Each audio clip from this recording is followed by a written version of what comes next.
Hi, everyone. And just like Jen, I could spend hours talking about this stuff. So you'll see, I'm about to take you on a roller coaster ride of, all right, how does Debra Lynn think about singing? So let me just give you a little backstory before I jump into this PowerPoint. And then we're going to take a journey together, both visually and kinesthetically. So I had 6 voice teachers, and I had the goal of becoming a professional singer. My challenge was I could never sing the same thing twice. So I was unable to replicate my results with certain understanding in my body. And I happened upon my bel canto master teacher studio in San Francisco at the age of 28, and he changed my life.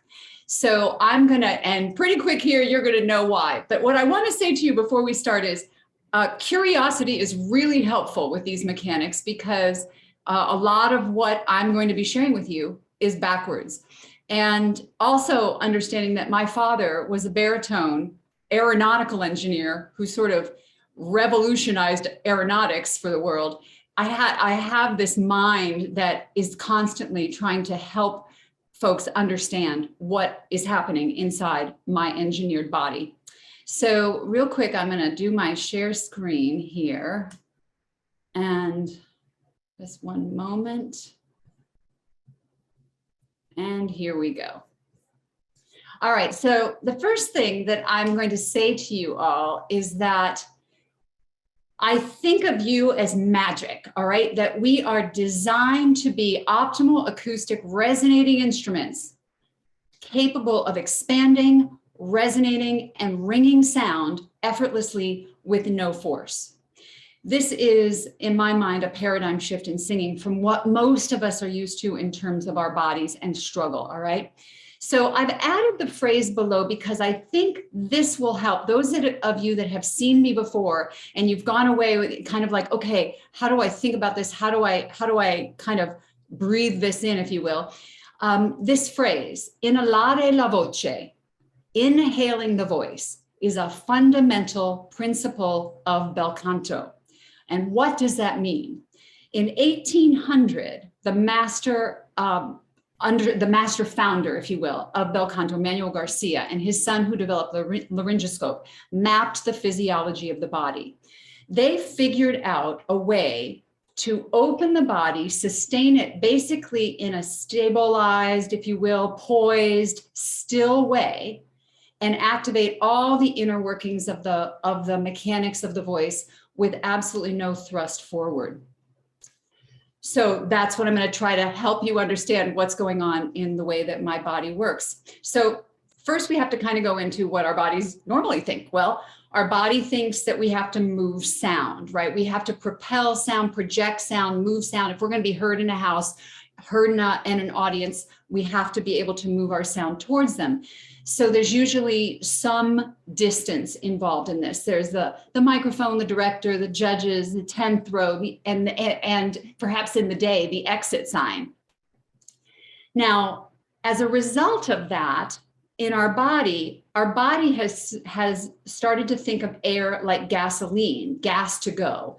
So air goes in, air comes up, makes this magic, and then exits the building. It's like this constant sense of flow. And so in our mind's eye, we start thinking of air as fuel. We're going to fill a tank, use the tank, fill the tank, use the tank, fill the tank, use the tank. And so I'm going to ask the very first question today: what if we could control our voice and our air another way? Now, in order to do this, here we go. We're going into some kinesthetics. So I need to have you sort of see if you can feel an optimal moment that normally we miss in our preparation. So I'm going to ask you to exhale all your breath gently. And then take your hands as facing them towards you, and then I'm going to have you breathe in gently.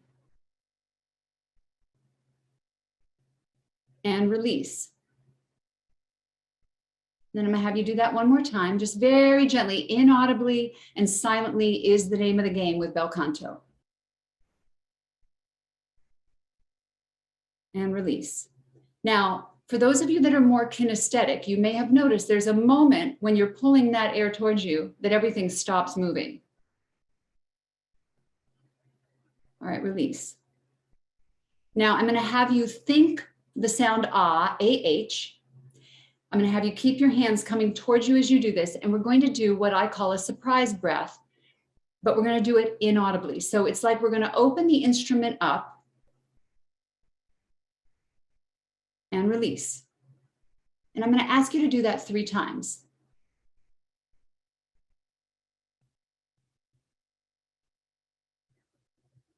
Release. And release. Now you may have noticed that there was a sensation inside your mechanism that took you right back to the exact same position, very gently, but very precisely. I'm going to call that your point of suspension. Now, much like a teeter-totter, like the kids' toy, the kids' outside exercise game, you get a child on one side, you get a child on the other side like this, and they go like this. Well, the fulcrum, that which that teeter-totter board rests on, for me, is the point of suspension. And we get there, but because of some challenges that are associated with singing, we almost automatically lose our balance on the teeter-totter, and it will sort of flip out of control. But if we were able to sustain that moment of poised preparation that we are practicing all the time, right? All right, I'm gonna have you try something. Go ahead and do it one more time for me. Hold still. For those of you that can feel that little thing Jen was just talking about, you're feeling back pressure. Release. One more time. Oh, it feels like I'm holding something back. Wow, like a little tug, all right? And I feel wide open inside my space. Now, I'm going to take you through just a little bit of some thoughts on this. So my master teacher trained me to understand something called inner timing. Constriction, tension, pushing for highs and lows. You can just go down this checklist yourself and check off the things that you specifically are experiencing at times. Passaggio, transitional area problems. Breathiness, raspiness, rattle, noise in the sound, vibrato, tremolo, signs of aging. And I'm just going to put in parentheses here Tony Bennett, because Tony Bennett was bel canto trained. So we want to kind of keep in the back of our mind. Uneven tone quality, inconsistent resonance, inaccurate tuning, and even our inaccurate vowel targets. In bel canto, fundamentally, these issues, all of them, are exacerbated by irregular air pressure, that subglottal pressure that Jen was just referring to, all right? Because we're constantly in a state of trying to move our air, we end up sort of exacerbating the mechanism in such a way that things just start not working. So what if we could eliminate our challenges by changing our objective? Okay, this is a big question, all right? Scratch the mind. What if our body is designed to do the work for us if we were stabilized? So now I want to just briefly talk about the Italians and this word, this one word. And for me, I think this word is kind of missing pedagogically. All right, compressione. It's a beautiful word. You can say it, compressione. And all it means is compression. All right. So for the gentlemen in the audience and ladies who know about cars, if a car has good compression and it's going downhill, it'll control its speed. If a car doesn't have good compression and it's going downhill, it'll jerk down the hill or it'll fly down the hill. Now, this understanding that there might be a different objective is about to kind of come up in this next slide, all right? But I'm going to ask you all a question. How many of you all know how Pavarotti, Caruso, and Mario Lanza were trained to control their air?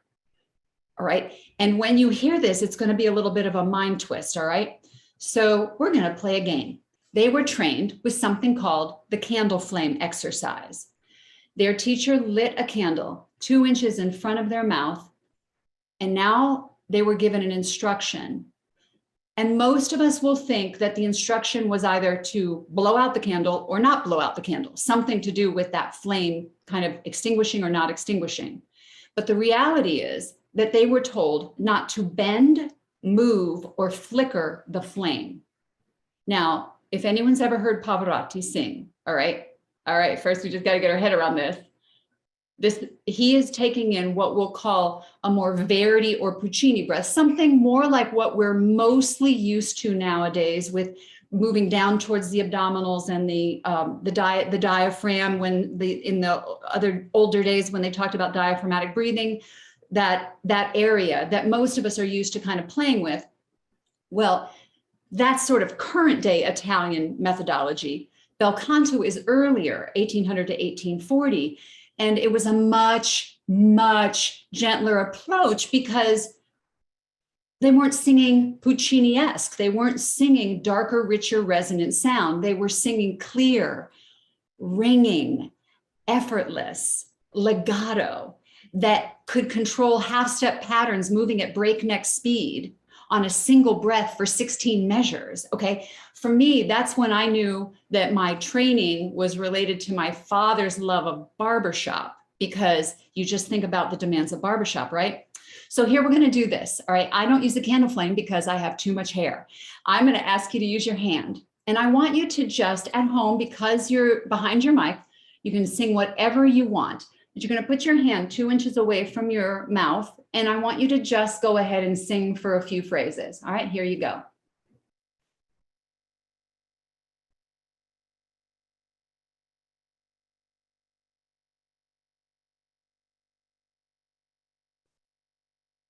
Okay, bravo. So maybe you noticed that there was sort of a constant sort of column or stream of air on the hand. But you also may have noticed that anytime you hit one of those lovely fricatives that Jen is so fond of, that your pulse, your air hit your hand and you got a pulse, all right? Now, I want you to try something, and this requires a little tiny bit of multitasking, all right? So I want you to go back for a moment to the surprise breath. So you're going to take your hands, okay, and just think ah and open up. All right, so that's the position. All right, so now what we're going to do is you're going to keep your hand here, but I want you to open up to this open position and try to sort of sustain it. It's going to feel like you've got a cartoon head going on in there. It's like, whoa, and then don't move it. Okay, so you're going to keep your hand here. You're going to open all the way up. Uh-huh. All right, now you're going to sing again. Here we go, but keep this space. And on the breath, just reset the space.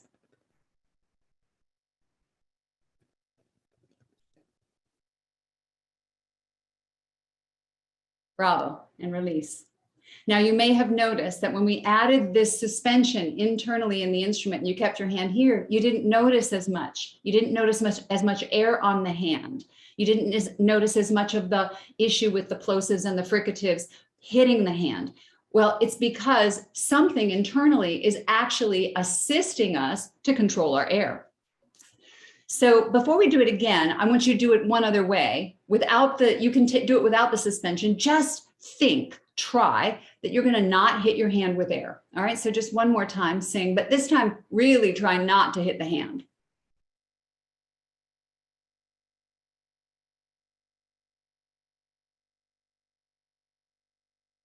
Bravo. And you may have noticed some things internally through all of this. All right, you can put it in the chat if you want, and we'll be talking about them. But you may have noticed that certain things started to happen more naturally, that you were a little maybe more resonant. You might have noticed that. You might have noticed that you weren't feeling anything, that there was an ease happening in the mechanism. All right, and we're going to do another exercise here on this next slide, where you may feel a little bit more of that. So I'm going to have you take your hands again. All right, this time we're going to face our hands towards the computer screen. And I want you to sing again, but this time keep your hands here and then let your hands do what your hands do. All right, they're going to start moving. All right, so we're just going to see what they do. So start singing and let your hands do whatever they do. 5 minutes till Q&A, Deborah. Thanks. Okay, so you may feel a slight thrust or pulse on the hands. All right, now you're going to bring your hands towards you. Take a silent surprise breath. And now pulse backwards.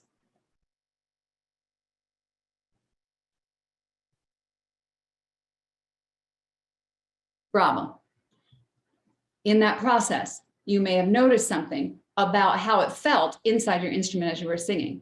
Now, these things will be in the PowerPoint. They may or may not make sense to you when you see them, but what I'm going to just walk through here is really quickly the inner crown.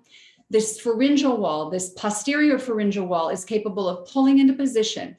It's sort of the internal answer to the external alignment.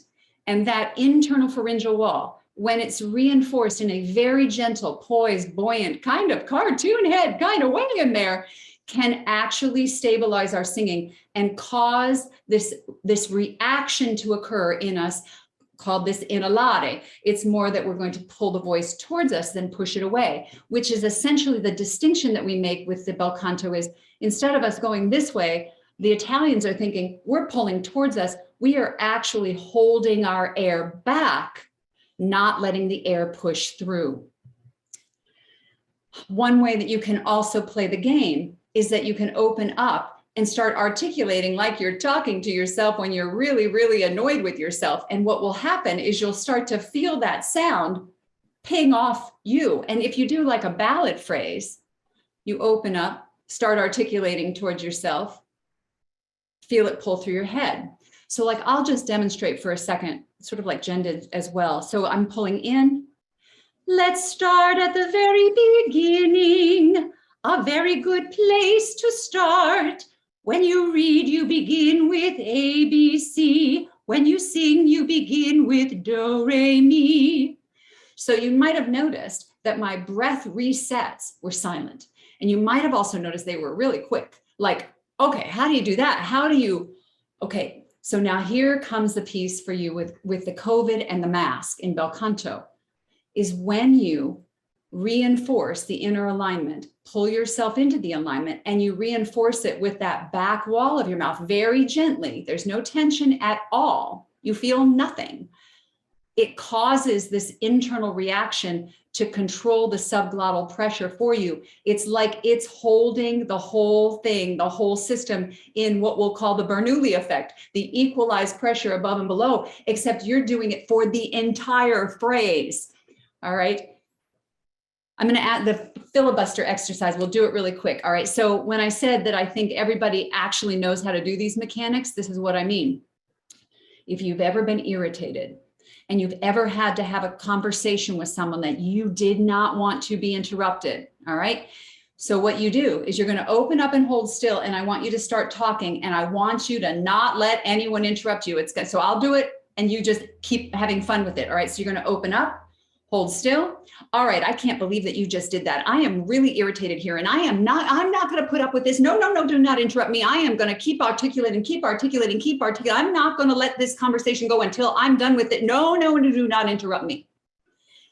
Our body just holds still. Our body just sustains the rib engagement in this way that does not release the internal mechanics of the throat. The vocal folds are being sustained by this equalized pressure above and below, and they're just doing whatever you ask them to do, which means they operate at a very high level of efficiency without us exacerbating them with upward thrust.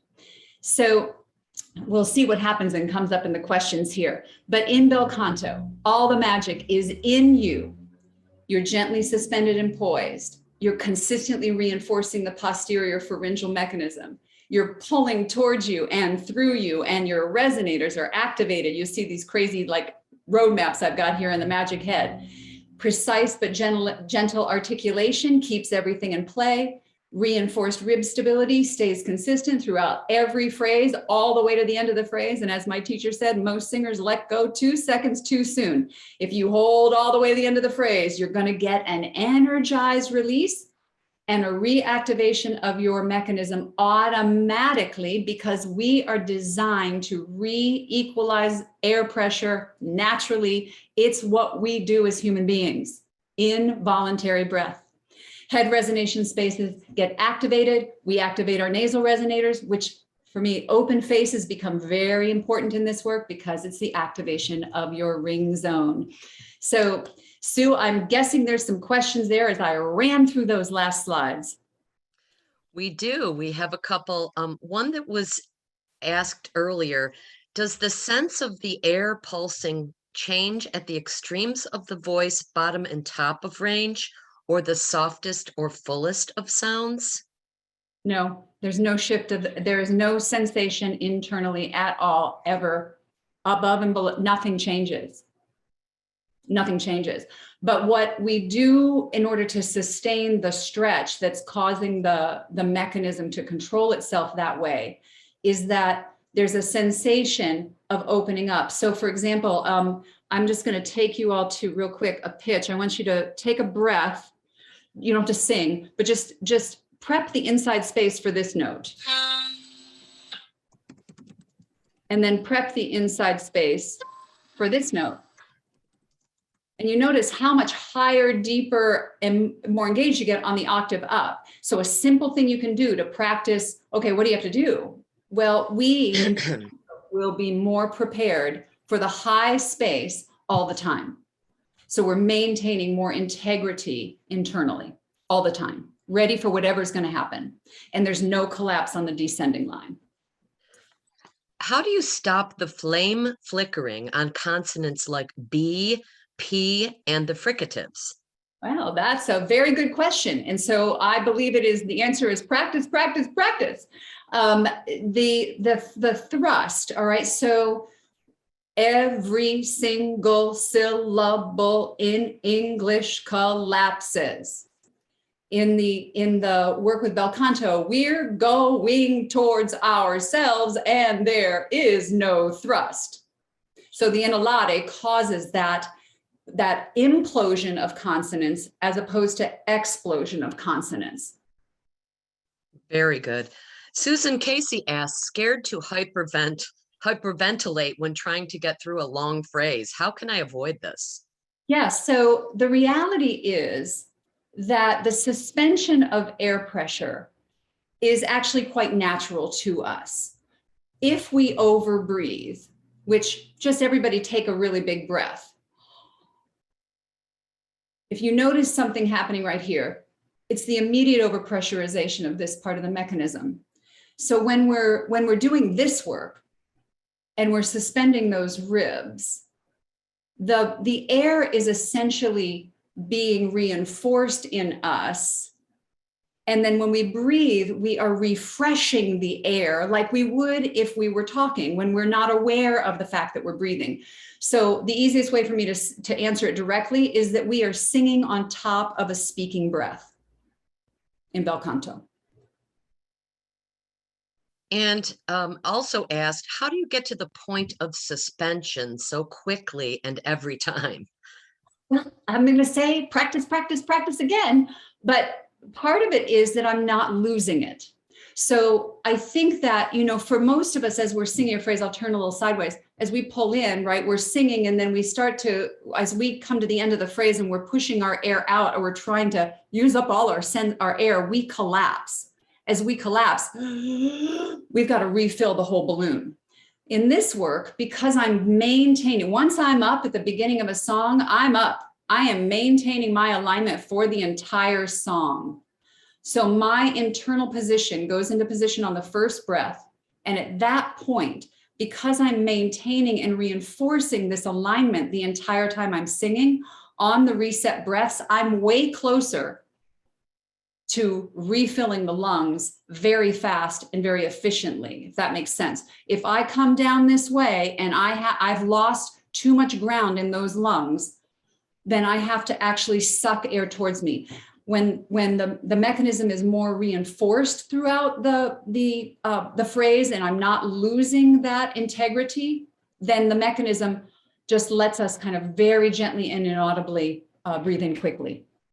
Thank you so much, Debra. Really enjoyed this presentation. There's many questions in the chat, but I'll pass them along to you for hopefully the roundtable.